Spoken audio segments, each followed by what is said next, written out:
Previous class में हमने step number 4 that is irrigation पढ़ा था, जिसमें हमने ट्रेडिशनल इरिगेशन मेथड्स और मॉडर्न इरिगेशन मेथड्स को पढ़ा था। Okay, so flow of the topic एक बार देख लेते हैं। अभी हम टोटल 4 स्टेप्स कवर्ड कर चुके हैं, that is preparation of soil, then sowing, then adding manure and fertiliser and irrigation in last class.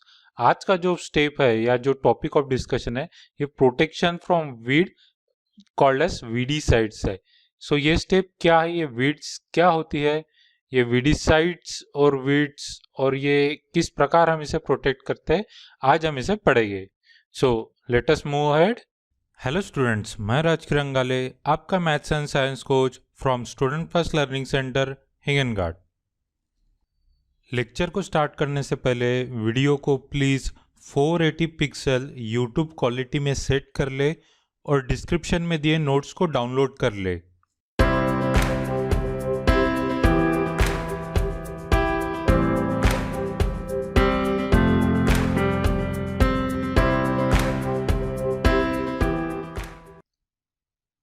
चलिए आज का लेक्चर शुरू करते हैं।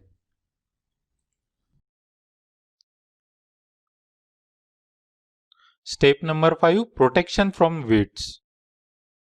Okay, the first obvious question जो आता है कि ये वीड्स क्या है, what are called as weeds. फिर द सेकंड ऑब्वियस क्वेश्चन आता है कि why do we need to protect our crop from weeds. Definitely इससे कहीं ना कहीं हमें हिंट मिलता है कि weeds are harmful, that's why we need to protect our crop from this weeds. So let us answer these two questions. So answering these two question will give us 2 points. पूरा topic बहुत theoretical है, इसलिए मैंने इस प्रकार से design किया है कि आप पहले क्वेश्चन पूछो उस टॉपिक पर, तो आपको पहले के 2 से 3 स्टेटमेंट या 2 से 3 पॉइंट अपने आप मिल जाते हैं। वही स्टाइल आप हर टॉपिक पर यूज करो तो हर टॉपिक आपको याद करने में या ध्यान में रखने में इजी रहेगा। सो वीड्स क्या होते हैं, आपने कांग्रेस ग्रास के बारे में सुना होगा या कांग्रेस गवत जिसे कहते हैं। एक्चुअली हमारा जो मेन प्लांट रहता है, जो मेन क्रॉप का प्लांट रहता है, उसके साथ कुछ अननेसेसरी प्लांट्स भी ग्रो हो जाते हैं आजू बाजू। इस अननेसेसरी अनडिजायरेबल प्लांट्स जो मेन प्लांट के आजू बाजू ग्रो होते हैं, इसे हम कहते हैं weeds, right, weeds. So what is weeds? Undesirable plant that grow along with the main plant is called as weeds. अभी इन weeds का रिमूवल क्यों करना है? Why do we need to remove it or why do we need to protect our farm from these weeds? Because जो भी हम इसे nutrients देते हैं, इसे फर्टिलाइजर्स देते हैं ऑर्गेनिक या वाटर देते हैं, ये पूरा का पूरा न्यूट्रिएंट या फर्टिलाइजर इन तक नहीं पहुंच पाता। बिकॉज दिस वीड्स, जो ये वीड्स होते हैं वो एब्जॉर्ब कर लेते हैं न्यूट्रिएंट्स को, प्लांट्स के न्यूट्रिएंट्स को, वाटर्स को, इवन सनलाइट को, ऑक्सीजन को, जो भी रिक्वायरमेंट होती है प्लांट के ग्रोथ के लिए, उसका बहुत सारा हिस्सा ये खुद खा जाते हैं, जिसके कारण मेन प्लांट को हमारे वो सब चीजें नहीं मिल जाती है। इसलिए हमें इसे रिमूव करना है। तो ये हो गया हमारे सेकंड क्वेश्चन का आंसर। ओके, सो एक बार इसे देख लेते हैं। So what are weeds? Weeds are undesirable plants that grow naturally along with the crop. Okay, these are called as weeds. इसका आंसर मिलेंगे हमें व्हाट क्वेश्चन जब हम रखेंगे। एंड नेक्स्ट पॉइंट का था कि why we need to remove it, because they take up water ले लेते हैं, न्यूट्रिएंट्स ले लेते हैं, जगह भी लेते हैं, लाइट भी लेते हैं, और इसके कारण मेन प्लांट का जो अपना क्रॉप का जो ग्रोथ है उसको अफेक्ट करते हैं। सो इतना ही नहीं, कुछ कुछ वीड्स आपने फार्म में हमेशा सुना होगा कि कोई एनिमल मर गया कुछ खाने से या इंसान को कुछ चुभने के कारण पॉइजन हो गया। तो कुछ कुछ जो वीड्स होते हैं वो इतने हार्मफुल होते हैं कि वो पॉइजनस होते हैं for human being as well as for animals. So this is the another reason why we need to remove them. इसी के कारण, since they are very dangerous, so we need to remove them. So some weeds even interfere in harvesting में भी interfere कर सकते हैं और poisonous भी होते हैं एनिमल्स और ह्यूमन बींग्स के लिए। ऑलराइट, सो ये 3 पॉइंट है के जो हमारे फर्स्ट 2 क्वेश्चन के लिए पॉइंट वाइज आंसर हमें प्रोवाइड करते हैं। नेक्स्ट है कंट्रोल या रिमूवल ऑफ वेट्स। ओके, सो अभी हम इस पार्ट को भी डायग्रामेटिकली याद करने की कोशिश करते हैं पढ़ते पढ़ते। तो इस इमेज से हम यह पूरा टॉपिक याद करने की कोशिश करेंगे। स्टार्टिंग में हमने जो दो क्वेश्चंस पूछेंगे कि what is weeds and why we required removal of the weeds, उसके कारण जो हमें जो 3 पॉइंट्स मिले उसे हम इस लोकेशन पर फिलहाल के लिए रख देते हैं। ओके, अभी ये टॉपिक भी हम पढ़ेंगे कि removal and control of weeds, और उसको यहाँ पे अपने आप प्लान करेंगे। इस मेथड से क्या होगा कि इमेज को ध्यान रखना आसान है। इमेज को ध्यान रख के पॉइंट वाइज आप थोड़ा इंग्लिश डाल के आंसर लिख सकते हैं, याद रख सकते हैं। सो कंट्रोल या रिमूवल ऑफ वेट्स। सो जैसे the process of removal of weeds is called weeding. Okay, so second point हम यहाँ पे डालते हैं। आप यहाँ पे देख रहे हैं कि यहाँ पे जो है ये जो वीड्स थे, ये जो मेन प्लांट है, उसके बाद में इसको जो हम बोलेंगे वीड्स बोलेंगे, जो मेन प्लांट के आजू बाजू ग्रो होते। तो यहाँ पे सेकंड पॉइंट हमारा आता है कि इन वीड्स को निकालना, इस प्रोसेस को ही वीडिंग कहते हैं या वीडीसाइड कहते हैं। वीडिंग या वीडीसाइड। जैसे आपने पेस्टिसाइड सुना होगा, पेस्टिसाइड मतलब साइड्स मतलब टू किल, ठीक है, पेस्ट मतलब हार्मफुल बैक्टीरिया, तो साइड्स मत का इंग्लिश मीनिंग हमेशा होता है टू किल। साइड्स मतलब to kill pest, pesticide. Similarly to kill weeds, weedicide. Alright, so weeding या वीडिसाइड की जो प्रोसेस है that is removal of this weeds is called weeding. Okay, अभी नेक्स्ट पॉइंट है हमारा कि ये कैसे करेंगे, how do we do weeding. So next point भी हम इसी से रिलेटेड यह कर सकते हैं कि वीड्स जो रिमूवल है वो कैसे करेंगे। आपने खेत में देखा होगा कि जब भी क्रॉप का ग्रो होते रहता है, आपको कुछ लोग ऐसे झुक के कुछ चीजें अप्रूव करते हुए नजर आएंगे। So that is nothing but they are removing weeds. So you can physically uproot them, जमीन से उनको उखाड़ के निकाल सकते हैं जमीन से। सो फिजिकली हम इस प्रकार से कर रहे थे। उसी प्रकार so physically we can approve them close to the ground. And next is कि हम वीड को रिमूव ग्रो होने के पहले ही उन पर केमिकल्स या वीडिसाइड स्प्रे कर सकते हैं। सो ये हो गया पॉइंट नंबर 3 हमारा। पॉइंट नंबर 2 था कि वीडिंग क्या है या वीडिसाइड क्या है, उसके बाद हम उसको अप्रूव करके निकाल सकते हैं। पॉइंट नंबर 3 है कि हम उनको स्प्रे कर सकते हैं वीडिसाइड्स। एग्जाम्पल है 2 या 4D, इस नाम से इसके स्प्रे कैंस आते हैं, जिनको स्प्रे करने के कारण जो है वीड्स है वो किल हो जाते हैं या ग्रो करना बंद कर देते हैं। सो स्प्रेइंग का बेस्ट टाइम क्या है, नेक्स्ट पॉइंट पर हम जाते हैं कि जो स्प्रे है वो कब करना चाहिए। एज सुन एज आपको वीड्स दिखते हैं और उनको फ्लावर्स या सीड्स आना स्टार्ट हो जाता है, अननेसेसरी प्लांट को हमें वीडिसाइड या वीड्स को किल करने के लिए स्प्रे करना चाहिए, क्योंकि जैसे जैसे उनको फ्रूट्स या फ्लावर्स आने लगते हैं they consume more and more nutrient. So fourth point is related to timing actually, कि बेस्ट टाइम कब है उनके रिमूवल का। तो तब जब उनको फ्लावर्स या सीड्स आने लगता थे तभी के तभी तुरंत हमें वीडिसाइड स्प्रे करके उनको रिमूव कर देना चाहिए। सो इस प्रकार step number 5 protection of weeds हमारी यहाँ कंप्लीट हो जाती है। इससे रिलेटेड एक्सरसाइज में 2 क्वेश्चन है। 4C, right a paragraph in your own words on weeding. Weeding के ऊपर हमें लिखना है, तो ये सब पॉइंट्स हमें पॉइंट वाइज आंसर लिखना है। Similarly what are weeds, how can we control them, ये दोनों क्वेश्चन का आंसर ये ऊपर वाले डिस्कशन में अवेलेबल है। सो अभी हमारी स्टेप नंबर 5 यहाँ कंप्लीट हो गई है। यहाँ पे हमने अभी सोइंग से लेकर खत पानी देने से लेकर उनका क्रॉप का प्रोटेक्शन से लेकर सब चीजें अभी क्रॉप के ग्रोथ तक अब आ गए हैं। सो नेक्स्ट ऑब्वियस प्रोसेस जो होगी वो होगी कि अभी क्रॉप की कटाई। ओके, सो ये वर्ड आपने सुना ही होगा, हार्वेस्टिंग, राइट। हार्वेस्टिंग ये है हमारी नेक्स्ट स्टेप नंबर 6। और अभी हम हमारी step number 6 that is harvesting पर जाएंगे। हार्वेस्टिंग मतलब क्या, कोई भी क्रॉप हम लेते हैं तो उसे अराउंड 3 to 4 मंथ्स में वो ग्रो हो जाता है। कुछ क्रॉप्स ऐसे भी रहते हैं जो 6 मंथ्स भी लेते हैं, लेकिन majority of the crops 3 to 4 months में रबी या खरीफ क्रॉप्स कंप्लीट हो जाते हैं। उनके बाद जब ये क्रॉप प्रॉपरली ग्रो हो जाते हैं तो उनकी कटिंग प्रोसीजर स्टार्ट हो जाती है। इन क्रॉप्स की कटिंग करना शुरू हो जाते हैं। इस कटिंग प्रोसेस को ही हम हार्वेस्टिंग कहते हैं। So cutting of the crop is called as harvesting, right, which happens after 3 to 4 months, okay, especially for crops such as cereal crops.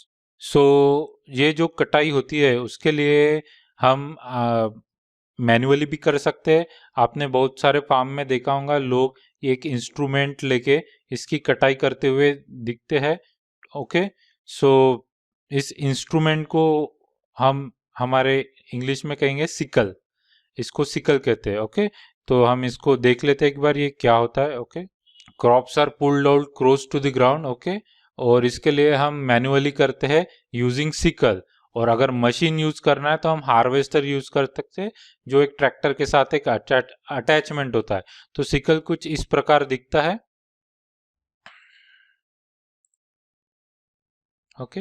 सो इससे ये जो कर्व शेप है, इससे हम हमारी क्रॉप्स की पूरी तरह से कटाई कर लेते हैं। सो ये सब था हार्वेस्टिंग के बारे में।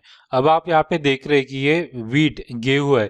कटाई के बाद जब हम यहाँ से कटाई कर लेते उसके बाद हमें डायरेक्ट गेहूं अपने आप नहीं मिलता। आप देखेंगे कि वो गेहूं किसी कवर में लिपटा हुआ है। इस लिपटे हुए कवर को हम शाफ्ट कहते हैं। तो अब नेक्स्ट प्रोसेस क्या होंगी हमारी कि इस गेहूं को इस शाफ्ट से सेपरेट करना, and that is what exactly is our next process और additional process along with harvesting. So इस प्रोसेस के बारे में अब हम देखते हैं, ओके। सो नेक्स्ट प्रोसेस है हमारी थ्रेशिंग। थ्रेशिंग मतलब जो ग्रेन के जो सीड्स होते हैं उसको हम जो शाफ, जो उसका कवर होता है ब्राउन कलर का, उससे सेपरेट करने की प्रोसेस को हम थ्रेशिंग करते हैं। So separating the grain from chaff is called as threshing.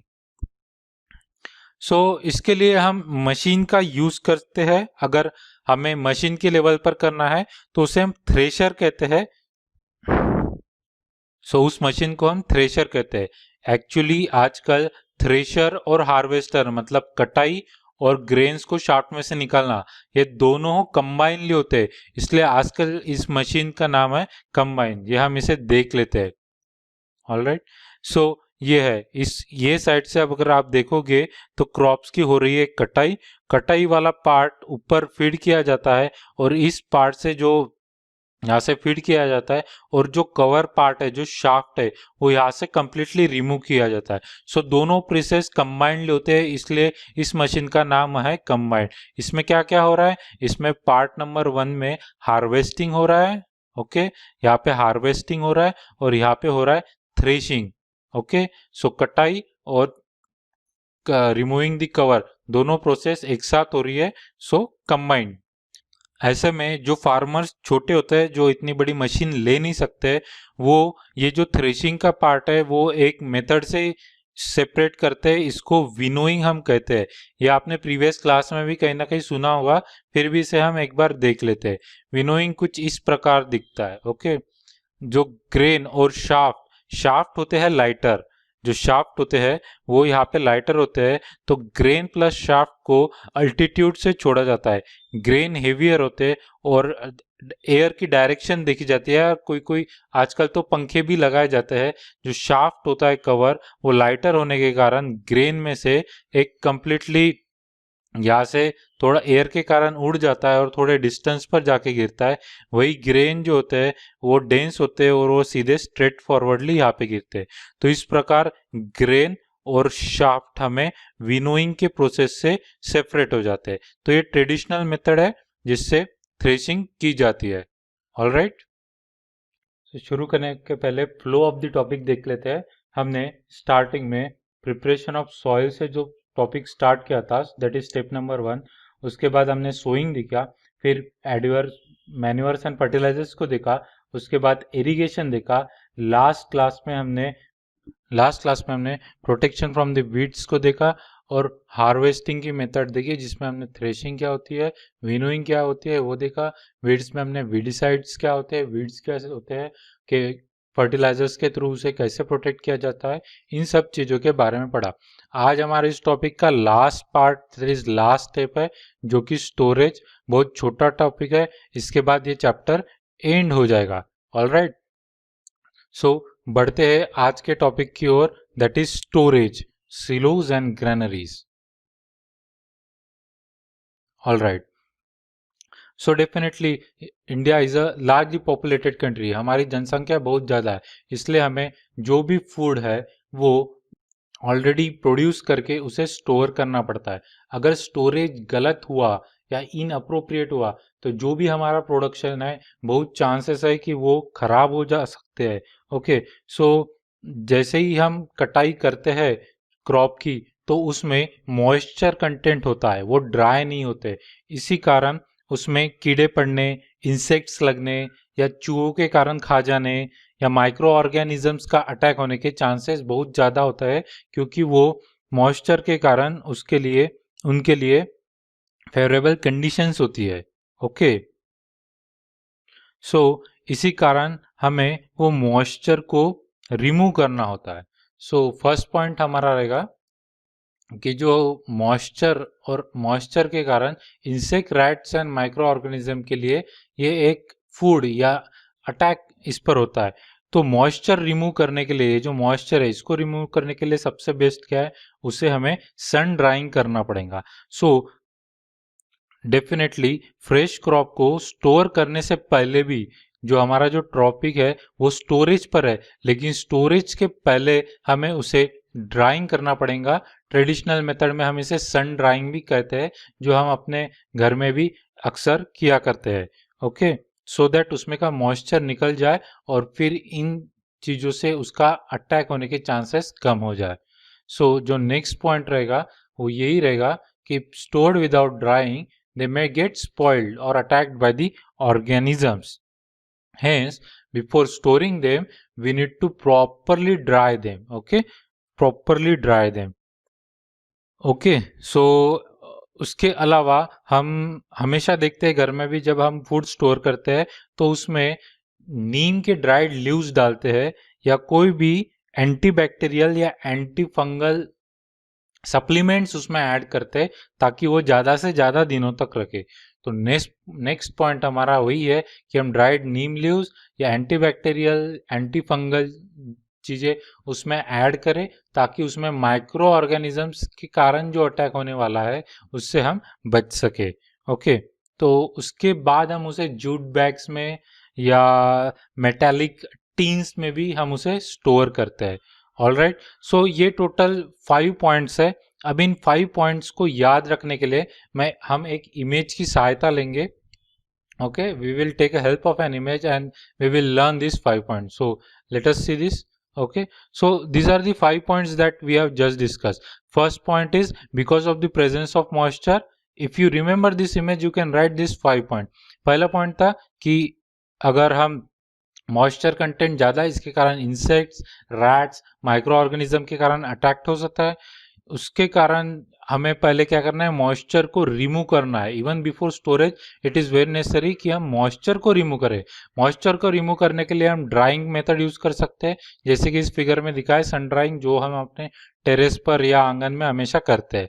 Okay, उसके बाद का नेक्स्ट पॉइंट था कि एडिशनली और ज़्यादा प्रोटेक्शन के लिए हम नीम लीव्स ऐड करते हैं या एंटीबैक्टीरियल और एंटी फंगल चीज़ें इसमें ऐड करते हैं। और लास्ट पॉइंट था कि फिर उसके बाद हम इसे फार्मर्स जो है वो जूट बैग में स्टोर कर सकते हैं या मेटालिक टीन्स भी होती है उसमें भी स्टोर कर सकते हैं। ओके, अगर लार्ज स्केल पर बड़ी इंडस्ट्री में अगर ये करना है तो वहाँ what is called as granaries या साइलोज, ये बड़े बड़े स्टोरेज बैंक या बीन्स होते हैं जिसमें ये फूड ग्रेन स्टोर किया जाता है, जिसे ग्रैनरीज या सिलोस कहते हैं। छोटे लेवल पर या होम लेवल पर या इंडिविजुअल लेवल पर हम जूट बैग्स में या मेटालिक टीन्स में इसे स्टोर करते हैं। So this was all about storage के बारे में इतना ही था। और हियर हमारी स्टेप नंबर जो 6 है वो एंड होती है। एक छोटा सा पार्ट इसमें एनिमल हस्बेंड्री का है। जैसे कि हम फूड के बारे में देख रहे थे, जो कि हमारा agriculture main source of food है, उसी प्रकार एनिमल्स भी एक अनदर सोर्स ऑफ फूड है। तो एनिमल हस्बेंड्री उससे रिलेटेड एक टर्म है। एनिमल हस्बेंड्री मतलब एनिमल्स का लार्ज स्केल पर पालन करना, उनको फूड देना, प्रॉपर फूड, शेल्टर देना, उनकी केयर करना, ताकि फिर एंड में उससे हम फूड प्राप्त कर सकते हैं, जैसे मुर्गियों का पालन हो गया या और भी चीज़ों का। सो इस प्रोसेस को, लार्ज स्केल एनिमल के स्टोरेज या प्रॉपर फूड शेल्टर को हम एनिमल हस्बेंड्री कहते हैं। ओके, सो एक टर्म है when on a large scale animals are reared at home और in farms, okay, provided with proper food shelter and care, it is called as animal husbandry. So here हमारा complete chapter end हो जाता है। एक question है example number 11 का, उसे हम देख लेते हैं। एक पजल दिया है हमें, जो कि इस कंप्लीट चैप्टर का, जो कि हमने स्टेप्स किए, उसका एक नॉलेज है, उसका एक इम्प्लीकेशन है। ओके, ये न्यूज़पेपर में आप हमेशा सॉल्व करते हैं, कुछ इस प्रकार का है। डाउन मतलब ऊपर से नीचे, ऊपर से लेकर ऊपर से नीचे जाते हुए के लिए ये हिंट्स है, और अक्रॉस मतलब साइड वाइज के लिए ये हिंट्स है। तो डाउन में पहला पॉइंट, सो डाउन में पहला पॉइंट यहाँ पर है, providing water to the crop. क्या आंसर होगा इसका? Just in previous classes we have seen that providing water to the crop is nothing but irrigation. तो यहाँ पे आपको फिल कर लेना है इरिगेशन, कुछ इस प्रकार। ऑलराइट, हाँ। Next down point, second number का डाउन पॉइंट यहाँ पे है, keeping crop grain for a long period under proper condition. अभी हमने जस्ट प्रीवियस क्लास में पढ़ा, इसका आंसर है स्टोरेज। सो हम यहाँ स्टोरेज फिल कर लेंगे। ऑलराइट, नेक्स्ट फिफ्थ पॉइंट है डाउन में। फिफ्थ पॉइंट कहाँ पे डाउन में? यहाँ पे, certain plants of the same kind grown on a large scale. Lecture number 1 में हमें क्रॉप की डेफिनेशन में इस पॉइंट को देखा था, तो इसका आंसर रहेगा क्रॉप। ओके, आई होप आप रिवाइज कर रहे हैं प्रीवियस लेक्चर को भी। ओके, अब अक्रॉस में जाना है, पॉइंट नंबर 3 पर। यहाँ पे अक्रॉस है, अ machine which is use for cutting the matured crop. Cutting process को हमें पता है, हम कंबाइन यूज करते हैं जिसमें हार्वेस्टर और थ्रेशर होता है, तो कटिंग वाले को हार्वेस्टर कहते हैं, तो ये हो गया harvester. Alright, rabi crop that is also one of the process. So हमें पता है कि रबी क्रॉप, जो कि पॉइंट नंबर 4 यहाँ पे, वो जो है वो ग्राम है। ओके, ग्राम एक ऐसा एग्जाम्पल है जो रबी क्रॉप भी है और पल्सेस भी है। अब process of separation of the grain from the chaff, हमें पता है ये विनोइंग मेथड है। ओके, इसे हम विनोइंग करते हैं ट्रेडिशनल मेथड में, जो हम एयर से करते हैं। तो 6 जो है हमारा यहाँ पे, वो आ जाएगा winnowing. Alright,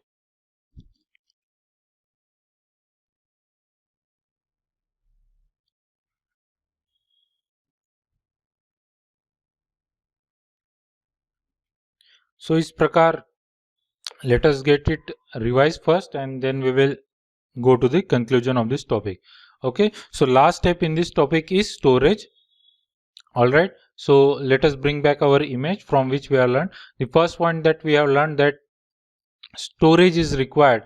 The harvested crop contains moisture. Because of moisture, it may be damaged by insects, by rats, or by microorganisms. So this was the first point. So as a result of which, we have to remove the moisture, and the method to remove the moisture is nothing but drying. Traditional method is sun drying. So in short, we have to dry even before the storage. So that was the point number 2. So point number 2 and 3. Similarly, we also add various antibacterial and antifungal things such as the neem leaves, traditionally added. Nowadays we also add some powders or some chemicals to this, so that we can store them on a large scale. Okay, so traditional method for storage are jute bags as well as metallic bins at home level or individual and farmer level. However, in large industry, they stored in what is called as granaries and silos. Of course, after that, we have seen another source of food storage called as animal husbandry. Animal husbandry is nothing but a new term, last terminology of this topic. where we rearing of the animal, that is providing food to them, providing shelter to them, and taking care of them. All these things in a farm or in home also is called as animal husbandry. All right, and then we have seen this puzzle downwise and across. So here we end this topic. And we have seen covered all this flow of the topic, all these steps. Okay, this chapter is theoretically है पूरा chapter. आप most of the topics और सब topics I have covered with the help of image. आप ये 5-10 image को आप ध्यान में रखें या रिवाइज करें चैप्टर का, तो आपका ये रिवीजन बना रहेगा. ये सभी इमेजेस आपको व्हाट्सएप या एडमिशन के बाद आपको दी जाएगी व्हाट्सएप के थ्रू आपके फोन में, जिसे आप रिव्यू कर सकते हैं. All right, so here I declare that chapter number 1 ends here. Okay, so see you in next class in chapter number 2. Till then, thank you and goodbye. Have a nice day.